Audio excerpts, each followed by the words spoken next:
Please rise for the Pledge of Allegiance. I pledge allegiance to the flag of the United States of America and to the republic for which it stands, one nation, under God, indivisible, with liberty and justice for all. Thank you, everyone. I'll entertain a motion to accept the agenda for today's meeting. So moved. Is there a second? Second. Any changes, discussion? Seeing none, I'll call the question. All those in favor of the agenda for today's meeting, please signify by saying aye. Aye. Aye. Any opposed? Okay. Thank you, Frank.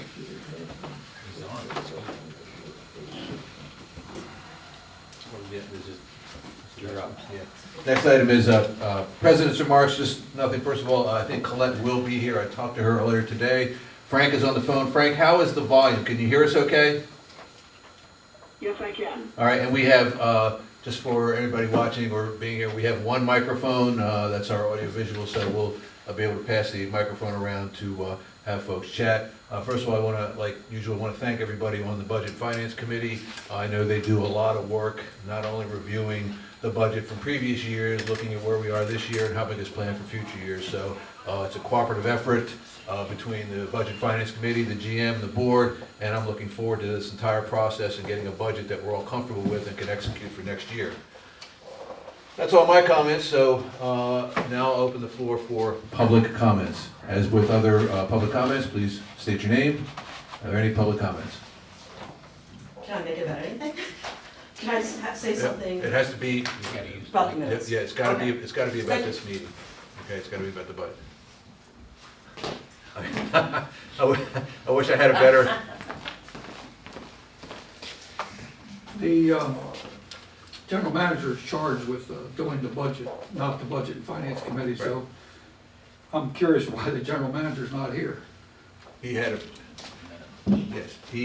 a personal issue he had to take care of.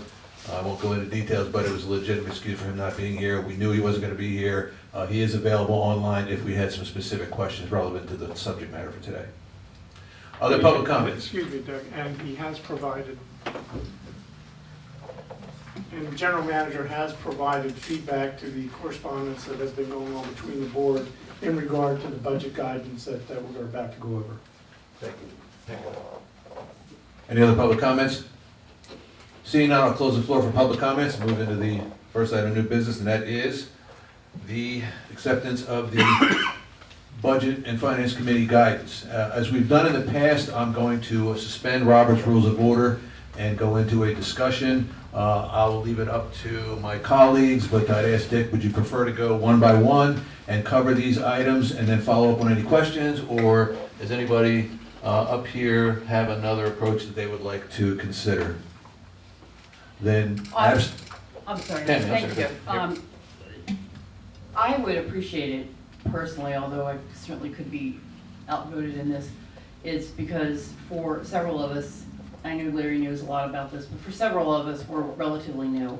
So if we could just kind of debrief this document and hit the high points and why did it, without going into massive detail, but I'd like a little bit of insight into why these particular items are here. and I can help you with that too, Camilla. One of the things we do, these are high-level items in and of themselves, clearly just to sort of stimulate a lot of the discussion.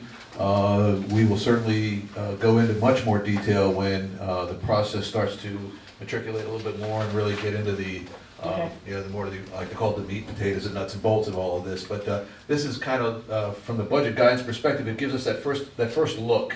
Were there any things that you had in particular that you didn't see were covered here, or things on here that you see that you might have a question about, or that might stimulate some discussion later on when we go into our other meetings with both the Budget Finance Committee and at the board level. So Could you just say whose guidance you're going to be looking at? Who's providing guidance? this is from the Budget Finance Committee.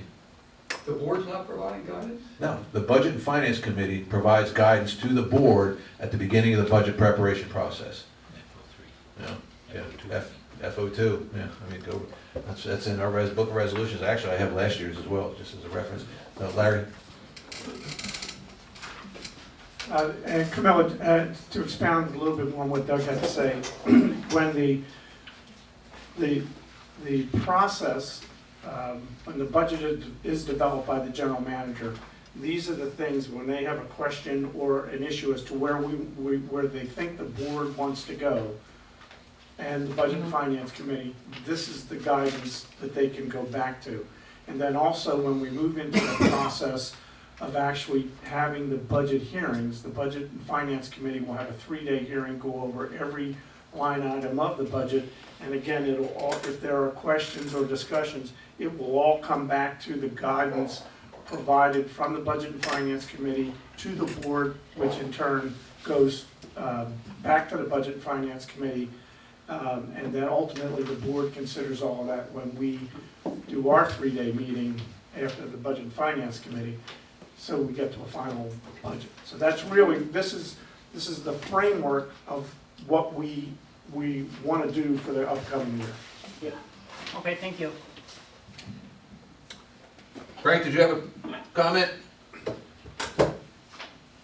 No, I basically sent my comments in, which I will expand on as we get into the process, but I think that I have covered pretty much the things that I wanted to, and all the directors should have that in writing. Yep, we got that.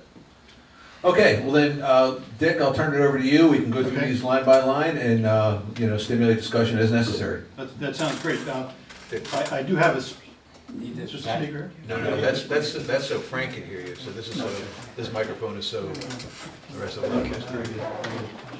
So anyway, I'm pleased to be here. My name is Dick Keeling, and on behalf of the Budget and Finance Committee, we're here to present to the board and the GM here our recommendations and guidelines to consider for putting together the budget for next year. Camille, a lot of these guidelines are come about as a result of throughout the year we meet on a monthly basis. And if we come across things that we know that we're concerned of or things that need a special look at, we'll make reference to that in the notes here. And likewise, some of the things that were there last year that made sense, we included this year to continue on. There were some things last year, if you look at last year's notes, that we took out because basically they're surpassed by other events and not really of importance in going forward in this year. So I thought I'd do is go through it one by one, and I think we'll leave it open. If anybody has any questions as we go through, we can bring them up and discuss as well. 2 members from the B&F team here today is John O'Connor, and Tom Piatti is the newest member of the B&F team, is with us as well. So that's some good representation here. So for next year's budget process, quite similar to last year, we're looking at putting together a listing of budget information by budget, and then we want to have the most current forecast when we go ahead and do that in the month of January. So it'll be November, we'll have November actuals, and the most recent forecast we have for the year will also be included with the budget numbers. So we'll see the last year's budget, the forecast, and the proposed budget for next year, and all that data that we look at when we sit down and meet in January. And any variances there, we'll talk to that as well. Departmental revenue and expenses. This is per our resolution FO2. If there's an increase in anything over $5,000, that needs to be properly documented and presented at the budget review time. Excuse me, that's for a line item as opposed to a capital For a expenditure? line item. Okay. Any particular line item that's of $5,000 or 5%. Okay. And we'll look at relevant performance history metrics is what we're also recommending, in particular with revenue.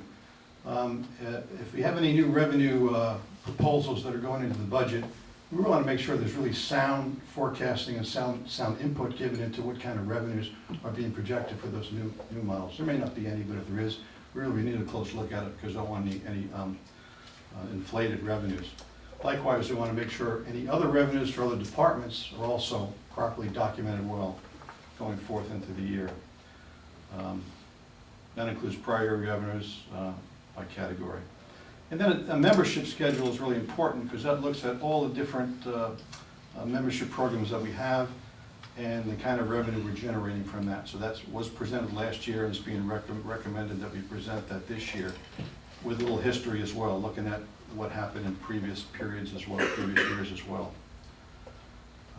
Number 4 on the list here is there is a current payroll study underway. Since payroll frankly represents almost 50% of the non-capital expenditures. The Budget and Finance Committee is recommending that once that payroll study is completed, that there's an opportunity for them to thoroughly understand and hear what the recommendations and what the results are for the payroll study. The B&F team does not need data personnel specific, but position specific, and overall growth of overall what's happening in the world of salaries relative to what we do here in Ocean Palms is important to the B&F team, and we want to be part of understanding what that's all about.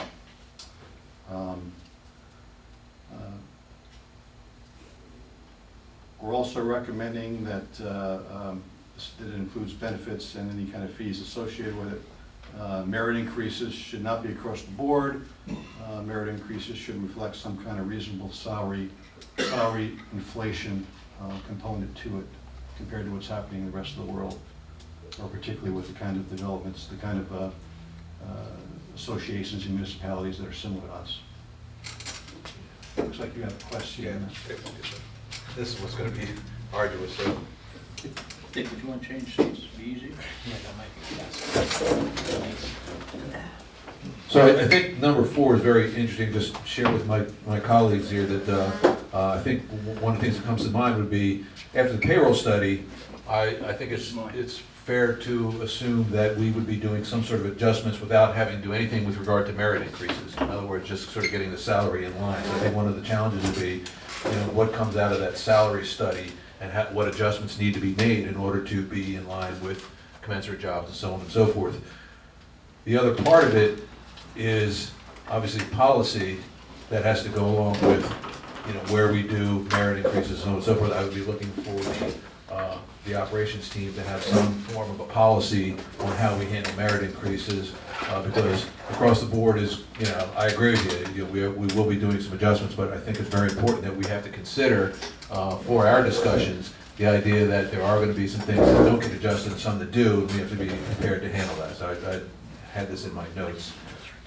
The other thing too is, I'm jumping ahead to number 5 while I got the microphone. One of the other things that I would ask my board colleagues to consider would be, when you're looking at the amount of overtime that was spent this year, I would be very much interested in understanding the total amount that was spent on overtime and the reasons it was spent on overtime, because I'm wondering if we have an opportunity to say, well, we spent overtime because we don't have enough staff or labor hours in this particular area, and is that a driver for another position? Don't know yet, but certainly would be looking at that as one of the things that we'd want to kick around with regard to overtime expenses. Okay.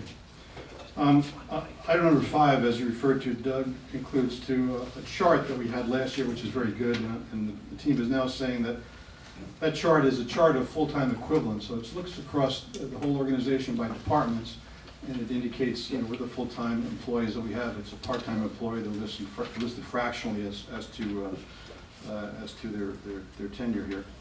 And we're asking that also be extended out 3 years prior. So there's 3 years of history in the current year budget. It shows a nice trend of what's been happening by department as far as salary movement. So if you see one particular department that's growing over the course of years, you're going to ask those kind of questions as to what's happening in that department, why we're increasing the staffing. Dick, I did have, another question about that. I thought I had a loud enough mouth. The people listening online. Okay, what is the definition of an FTE here? Is it 36 hours, 32 hours, 40 hours? It's a 40-hour week. Okay, so that's the same thing for everybody. Okay, and benefits are only accrued at a 40-hour week and no partial benefits for lesser worked hours? Benefits are accrued, I think, is it 32 hours? 32 hours? Okay. Thank you for that. Before I get back to Dick, just want to make sure that we're clear that the other issue here when we're talking about the salaries is the mandated hourly increase, minimum wage increase that we're facing with the state of Maryland, which should be addressed through the salary survey. So that'll be a separate, again, we know that there's going to be growth in salary whether we do anything or not, just because of the hourly increase that we will be facing mainly with our part-time employees. So, in addition to the full-time equivalent schedule, which is a very good one, last year, Steve Phillips did what he called was an OPA salary walk by department. And what that did was it reconciled the entire payroll. And it looked back multiple years and showed that as well, but it also reconciled the whole total payroll in the budget to show the total increase. And that's important, so when you look at individual departments, you see one department going up or one department going down. It causes you to ask a lot of questions. And it's good, you should, because there could be things happening that there could be additional hours in that particular department, or there could be additional personnel in that department. But it's important to look at the overall payroll so you know what the overall macro picture is as far as the growth of the payroll. So if in fact you know you're adding a couple people, you know you're going to increase payroll X%, when you look at the total numbers, you should kind of have a reconciliation, understand what's going on. So that was a pretty good thing that he added last year, kind of in stream, and he was doing it, so we're saying he should do that again this year up front. You want to address Madwar employees? You want me to address it? Madwar was left out of the current budgeting process this year. And that's correct. The Madwar contract, although we really don't have any control over the employees that they hire, we are paying for them. So there was a good bit of consternation last year in the process because of the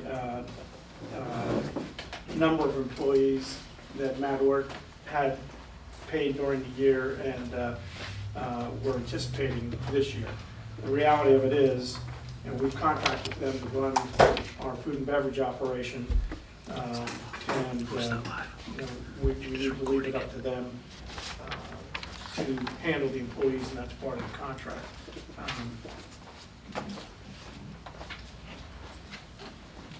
Okay, thanks, sir. So item number 6, which does include Madwar, basically we're recommending that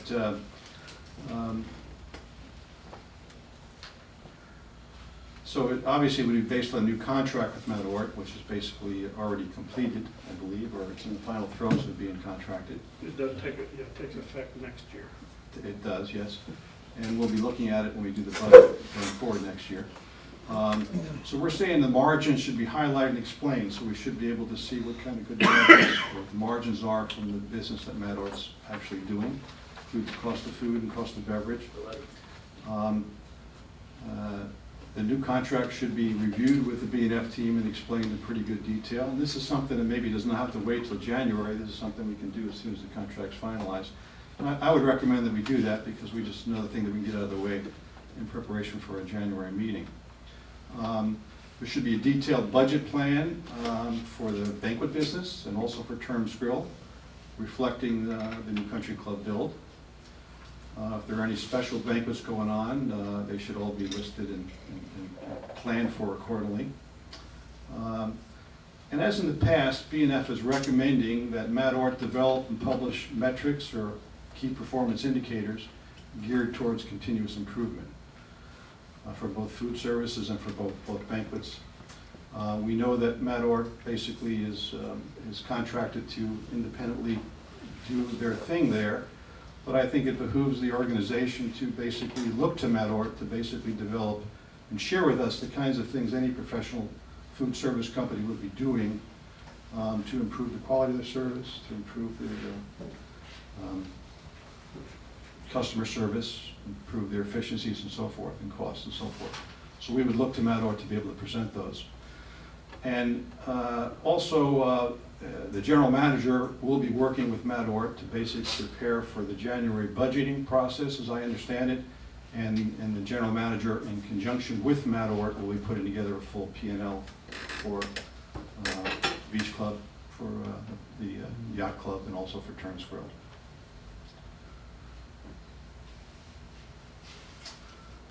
We're saying that managers for fee-based amenities should provide comprehensive details on new revenue-generating proposals. There may not be any new revenue-generating proposals, but if there are, it should be a business plan-like, very detailed explanation as to what they're asking for and what the costs and associated revenues are. And as far as any other revenues, budgeted revenues similar to previous years, they need to be very detailed, explained, and understood as well. Like last year, the proper time to analyze the amenities as far as any kind of fee changes is when you do the budget, because if you are going to propose and do fee changes, you want to build that into the budget appropriately, and at the budget review time, that's a good time to do it, so we're requesting in the January timeframe that if there are changes, they be presented to B&F at the time of the budget review. Number 9, legal expenses broken out by different types, contracts, litigation, collections, and so forth. Pretty straightforward, similar to what we did last year.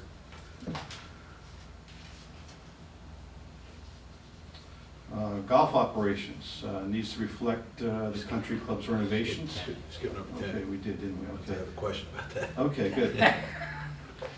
An explanation of revenue recognition needs to be presented with all programs, Rec and Parks, Racket, Marina, and so forth. Most case revenue recognition is pretty straightforward. It's as we practiced in the past. I don't foresee any changes with existing amenities, but if there is a new amenity, we need to talk about how that revenue would be recognized. Would it be recognized at the time of fee collection, or would it be amortized over a period of time? Yeah, my question. My question has to do with aquatics. It doesn't, it's inferred here, but it's not specifically stated, especially given the questions and the concerns we've had with the pool card. So I want to make sure we're very clear on when revenue recognition is going to happen with regard to pool passes. So. Okay. I think that with respect to the pool passes, I believe, correct me if I'm wrong, John, maybe you know this, the pool passes are recognized at the time of collection, right? Time of payment. I don't think so. I think that was the problem with the ones That's that been the didn't have problem. an extension on them. They were recognized as they were used, and they subsequently changed that to recognize as they are sold. Yeah. And- Who changed it? But they had something to do with the ones that didn't have expiration dates on. Okay. Doug, if I might, Yeah, the pool please. passes have been a bit of a point of contention. Correct. So I don't know that the board of directors has ever formally voted on that policy. There's a lot of people think it's unfair, and I'm not talking about past stuff, but going forward, the board, or not the board, but the policy has been promulgated by somebody, I'm not sure whom, on what authority, is that at the end of every year, everybody's money is gonna be taken if it's not spent. People don't like that. It seems very unfair, and the only purpose is so aquatics gets the money shown at the end of the year quickly or whatever, so that their bottom line looks better. Surely this board of directors, with all the people we have up here, the knowledge and experience, can come up with a way to take the money and attribute it to aquatics each year as income, even if the pool use has not been done, but still not take the money away from the association members at the end of every year. I think that's a critical thing you need to consider. I could comment on that. Yeah. As I understand it, the problem that members have had in the past with the pool passes is that it was difficult to put money on the passes with our old system. Now with North Star, there's going to be the ability for members to add to their passes without having to go into the administration building. So it's going to be easier for members to buy what they need and not have leftovers at the end of the year. I think the old system was set up such that for ease of use, members would buy what they thought they were going to need to use for the year, and then they would end up either overestimating or underestimating. And so this year may still be a little bit of a problem because this year we didn't have that system in place, but for next year, with the member access within North Star to purchase things, that should no longer be a problem. People should be able to buy what they need without being put in a position of overestimating.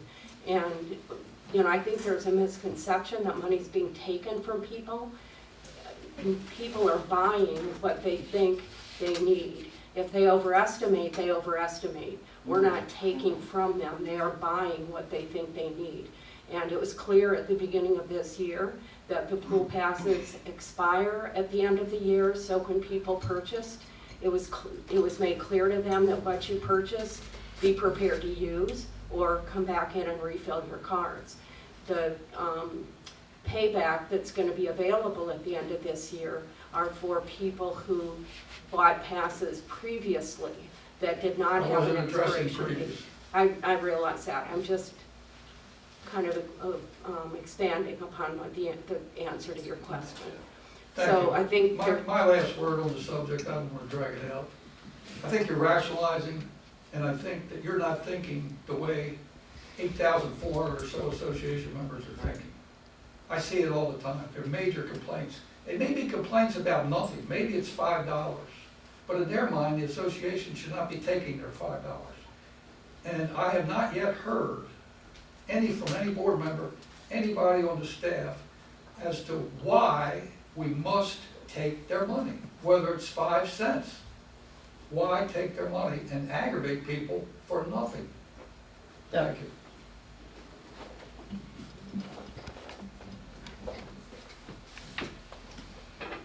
I have heard from probably 6 or 7 of my neighbors about the issue with the pool passes, and with all due respect to my colleague Colette, I think that I'm on the other side of that fence. This was only our second summer here in Ocean Pines, but I do not recall ever hearing that I had to purchase and give the best estimate of what I was going to use or lose it at the end. I simply don't recall that. And maybe that was out there and I missed it, but that's not my nature to miss things like that. And other people who live in my neighborhood and with whom I associate in tennis groups and other things didn't know that either. So I don't think I'm alone in that. And Doug, rather than belabor the point here, I think it might be wise to put together a small task force to look at this and to see if there's any other resolution that we could come to just for this year. I think the message is clear right now that when North Star is in and you can do that, that's fine. But I, for one, anticipating my grandchildren being here for longer than they were, put $200 on my pool pass, and I still have 140 of it left. So I'm going to be spending a lot of time at the sports core pool this winter, which would be very nice. But I have to admit, I was caught by surprise on that. Yeah, I agree. I agree with Cammie, or Camilla, I'm sorry. Cammie's fine. Cammie's good. I've talked about this for months when it came up, and I don't see any reason why we can't take the cards as you turn them in at the end of the year and give a coupon book to use as cash, close out the card, and you're done. If you lose the coupons, so be it, you're out. It's just like cash payment at every pool that you go to. There's got to be a way to do it. I know it's an issue for bookkeeping mostly, that's from what I understand, but I'm not for taking anybody's money. Every time I hear about it when I'm around the pool or hear about it at the admin office, it's just kind of irritating. $5, $200, whatever the number may be, it's already been paid, it's in the books. Give them cash coupons that they can use at each pool until they're gone, and then put money back on your card. If it's going to be easier with North Star to do it via on your computer, great. Or you can do it on your phone, great. That's awesome. But that doesn't help the people who have money on their cards up until May of next year. Those people who have money on them and aren't here in the winter that can't use a sports core pool are just going to be stuck with that money sitting on their cards, and it's going to disappear. And I know I've talked to people at the yacht club that have over $250 on their card because they bought it with the pass for the beach club, for the pool parking pass, and it got added on somehow. I don't know, I didn't look at the details, but I don't agree with taking anybody's money once they've paid it into Ocean Pines. We already pay assessments, we keep that. Let's somehow figure out a way, there's gotta be a way, sit down and talk with Steve, whoever it is that has to deal with the bookkeeping, and let's figure it out. I have no problem with sitting down and working out a system, but I do have a problem with taking money from people who paid into Ocean Pines. There we go. Let's move on. Yeah, I was going to say, that'll be a topic for future discussion. I think there's a lot of opportunity here for us to take a look at what we can do this year, but let's move on to the next topic.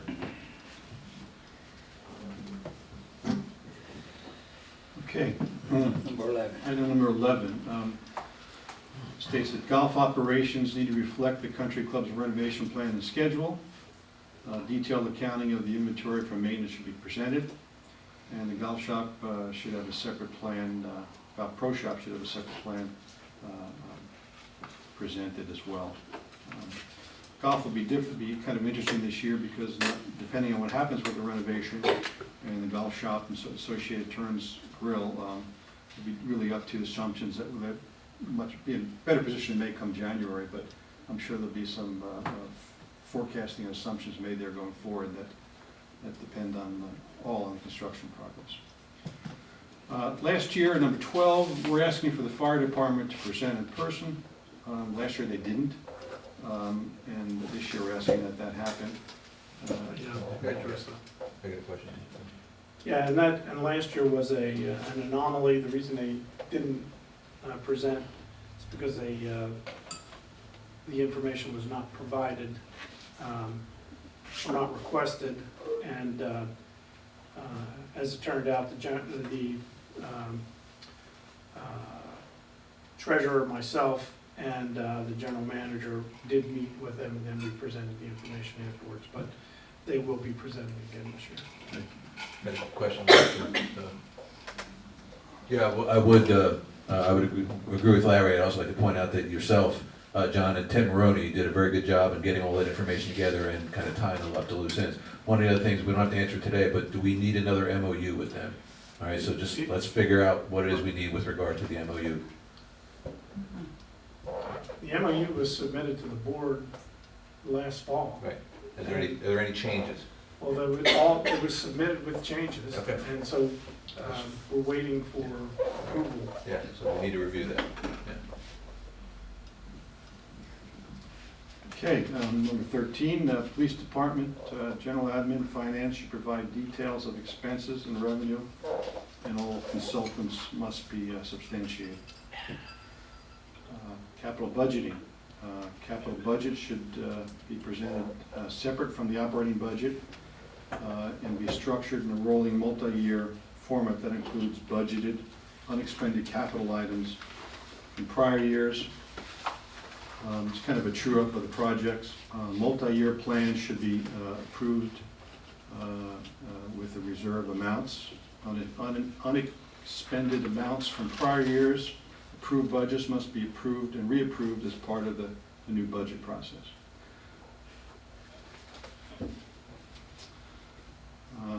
This item number 15 is an agenda topic for the next B&F meeting, but in the past it was recommended, and the B&F supported at the time, that for high-level, top-level reporting purposes, maybe it makes sense for the racket sports to be consolidated, being the platform tennis, pickleball, and tennis itself being consolidated at a high level just for reporting purposes. I'm sure they'll get more attention as Colby and John have some input at next B&F meeting coming up. If we have any new large capital expenditures, don't know if there will be any, but certainly if there are, we want to see business plans presented to support those capital projects and the rationale and dollars associated with it.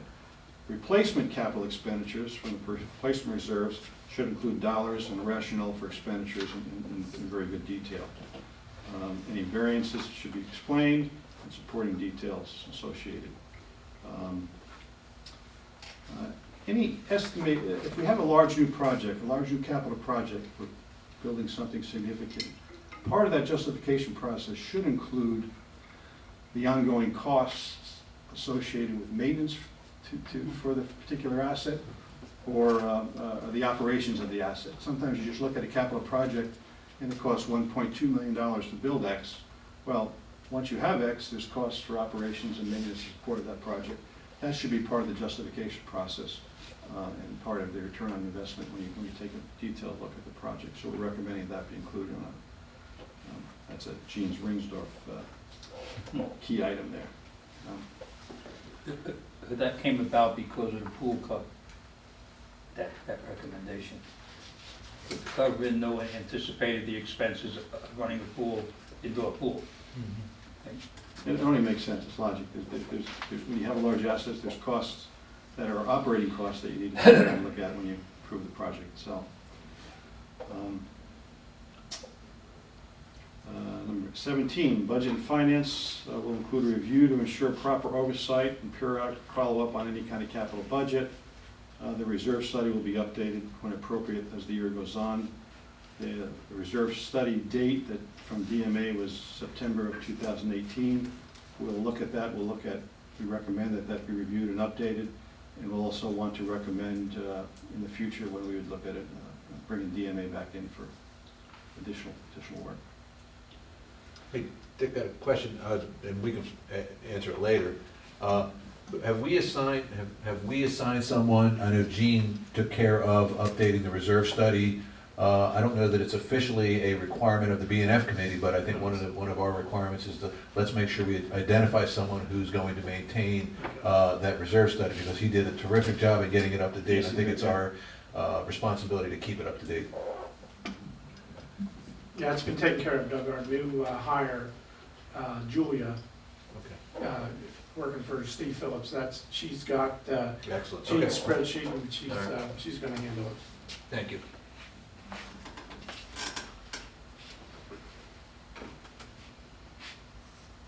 Along those lines, basically, per resolution FO3, financial reserve accounts requesting that the board continue to call upon B&F to support that new person, support the general manager, and support the board to continue to make sure the reserve study is up to date and of the value that it, the important value that it is. Number 19, roads depreciation. We are recommending this be implemented in the current budget.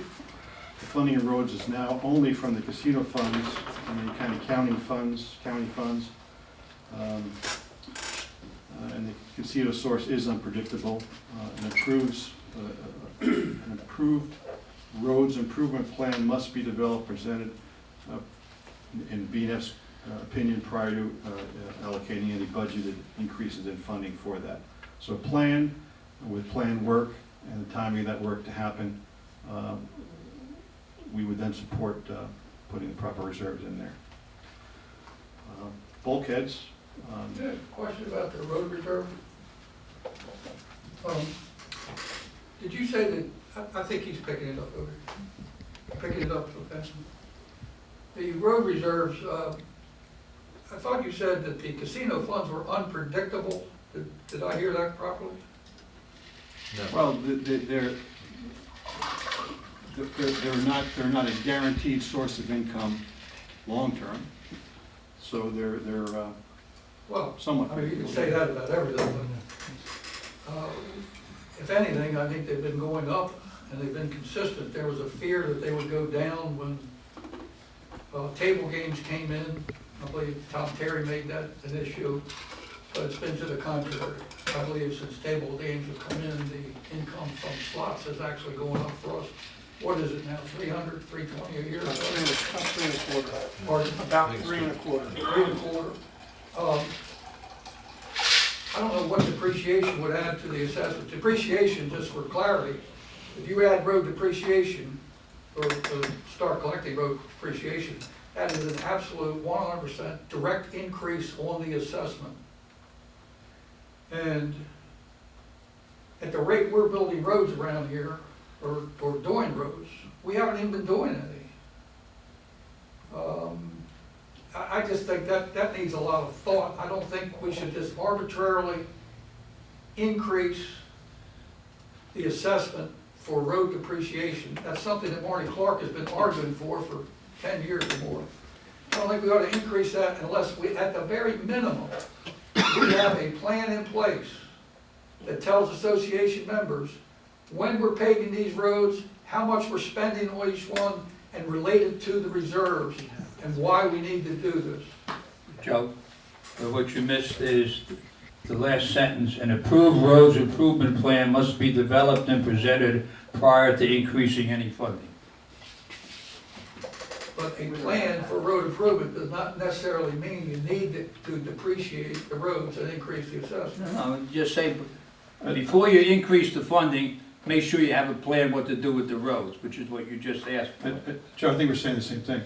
I think we're saying that B&F is basically saying that if work needs to be done on roads, which we believe there is, a plan needs to be developed to do that, And if the plan and schedule is in place to do that, then funding needs to support that to make that happen, which would include, if the casino funds continue to be there, the casino funds or any other additional funds to do the work that is planned.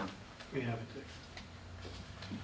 The reality of it is, Colby Phillips presented our bulkhead plan and our roads plan at a previous board of director meeting here. And the plan was developed for both based on the DMA study and physical inspection of the roads as to which roads need to be replaced and repaired. So the plan is in place already, and we're going to fund the roads so that we can get the work done.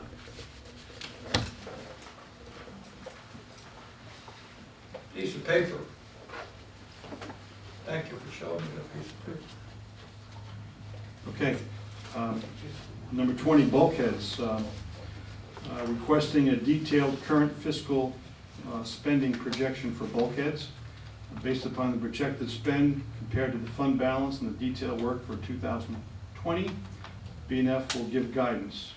An approved bulkhead replacement plan for OPA owned and privately owned bulkheads must be developed to satisfy continued bulkhead funding for fiscal year 2021. Again, same thing as the roads. There needs to be approved plan that basically can be carried out and then associated funding to support that.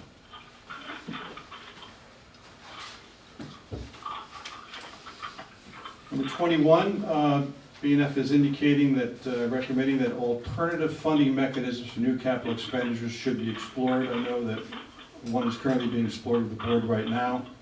That's a good thing, and we recommend continued discussion and movement in that direction.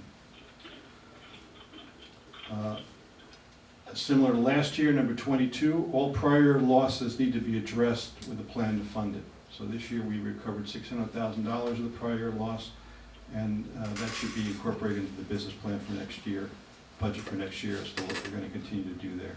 Recommended is to still obviously bring down that loss. And finally, we're getting into schedule here. The B&F will meet for 2.5 days, beginning Tuesday, January 6th, 7th, and 8th. And the general manager will present his draft budget to B&F at that point in time. B&F will make recommendations to that budget and then present that to the general manager and back to the board. And then there'll be a board review after that. As far as the timeline for doing all that, John Viola is currently preparing a pretty detailed schedule, looking at all the things that need to happen, the dates that need to happen to meet basically the resolutions in time for approved budget come end of February.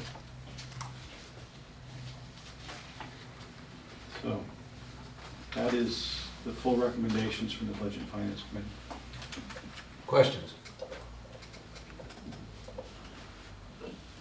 Okay, I have a couple. Actually, just points that I just want to make sure that I share with the Budget Finance Committee so that you know, because be prepared when we have our discussions, I'll be asking about these. One of the things are we checking with Matt Orth to see if there's any planned expenses for the yacht club and the beach club going into the next operational year. He always has a few things here and there. I just want to make sure we don't overlook that. And these are in no order of priority. Bad debt collection. Jeremy and his law firm have been doing a good job in the bad debt collection. I just want to make sure we follow up on that and track that accordingly. And Dick, I like going from year to year to year. What percentage of the outstanding bad debt are we collecting? Are our processes, you know, yielding the results they're supposed to be doing? One of the other areas, CPI enforcement. You know, again, overtime, et cetera, et cetera. Any additional staffing, we need to look at that. So that's another area we want to look at. Larry, this kind of points to you. One of the things that we talked about last time, and we probably have that information, I just didn't pull it up, and that is how much have we contributed to the OPVFD reserve fund, and how much do we need to continue to do that? But you don't have to answer it now. Just another area that we want to make sure that we don't fall into disarray as we did, you know, the previous year. We have that scheduled, so it's... Okay, good. And then one of the other areas, again, you don't have to answer this, just the, you know, how are we identifying operational expenses associated with maintenance? All right, because for several years, I know, and Frank hasn't said anything, but deferred maintenance is one of his hot topics. It's actually one of mine too. And just sort of anecdotally, just how are we identifying the costs associated with maintenance versus, just waiting until it breaks and then having a capital expense, all right? So just, those are areas that we want to look at, because if it goes up, we want to be able to go back to the members and say, well, then, $3 of your assessment went to maintain the following amenities and keep them in good running order. So that would be a good piece of data to have for our membership. And then, last but not least, just, I think you touched on it, with number 22, all priority losses need to be addressed. In other words, if we get a surplus from this past fiscal year, how do we manage that surplus? What are we going to do with it? How do we be, intelligent with regard to applying that surplus somewhere within the budget? All right, and just those are areas, again, don't need an answer right now, just kind of things that are stimulating my thoughts about what we want to do when we prepare the budget. Other questions? Okay, I have one comment there. And this is really a comment to the rest of my colleagues. Having gone through this budget process a couple times, I would strongly recommend that if you can be there for the 3 days that the Budget and Finance Committee has their discussion and review, that you be there and listen to what goes on, because it'll make it a whole lot easier when we do our 3-day process. Yeah, and I would echo Larry's comments, and Joe, you want to say? Two items, two B items, bulkheads and banquets. On banquets at the yacht club, we're long past due. I've been asking for this for 15 years. Separating and showing an accurate reporting of profit and loss on banquets and downstairs. We report everything related to banquets except for labor. We need to have Matador report labor on banquets and downstairs separately, so that we can know what we're doing with banquets and what we're doing downstairs. The other B is bulkheads. Giving us the peanut. The other B is bulkheads. We moved from swim and racket because we were in violation of some county zoning regulation.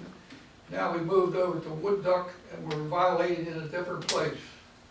So the question is related to the bulkhead assessment and the bulkhead work.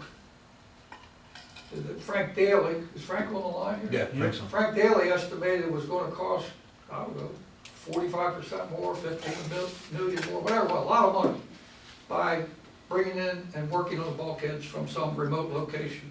Now, we've avoided that by moving it to another location where we shouldn't be. So, I think a board has an obligation to, first of all, obey the law regarding the use of the ground over there at Wood Duck. And secondly, to do the budget based upon a realistic estimate of what those bulkheads are gonna cost if we have to do them from a remote location. Because the bidder we have now didn't even bid on the work. The person who's doing the work now did not even bid on the work to do it remotely. And now we brought them back in. Again, they're using a local spot. That's an issue that we need to address. We can't just kick a can down the road. It's too important a project. Thank you. Want me to address that briefly? Well, no, not yet, not yet. Let's let, Joe, that point is well taken. There has been some discussion. Nothing's been finalized yet, but we recognize that there is an element of risk associated with maintaining that modus operandi there. So that has not escaped us, and your point is taken. Not just the risk, but the people who live in that Yeah. area. It's not fair to Yeah, them. sort of a, was a public relations risk as well. Yeah, so. There's no plan to continue using that past this And, fall. right, and yeah, Steve, thank you, there's no, Steve just reminded me, there's no plan to use that after this fall, so. Anyone? Barbara Hines, Brandywine Drive. About the roads, I wasn't sure if you've seen lately where Pocomoke and Snow Hill are trying to get some of the casino fund money. So you might want to keep an eye out that ours doesn't go down in case they are able to get their money. Because they said the county would be the same amount of money, but I guess they would want it redistributed. So just keep an eye out. I can clarify that. Okay. That will not impact the money we receive in any way, shape, or form. There's two sets of income. One set of income comes from slot machines, which we receive, the county also receives money from table games. Right. That's where the money that he wants to be distributed from table games will not impact us. Frank, did you want to say anything? No, like I said, I put down my initial thoughts in writing. I think that, what I didn't capture from last year, the Budget and Finance Committee has, touched on in their preliminary guidance to us. And I would think that the directors will now, individually, chime in on each of those topics like we did last year for us to get, guidance back to the GM. Noted. Noted, thank you, Frank. And just thank you to Dick, John, and Tom for, helping us out. I'm looking forward to the process. I think we have a great opportunity to figure out exactly what it is that we need to do for a really solid budget coming up for this next operating year. So unless anybody has an objection or any final comments, Yeah, I'd like- thank you for the transparency and allowing participation. you're welcome. Thank All you. right. Seeing none, I'll entertain a motion for adjournment. Is there a second? Second. All in favor? Thank you, everyone.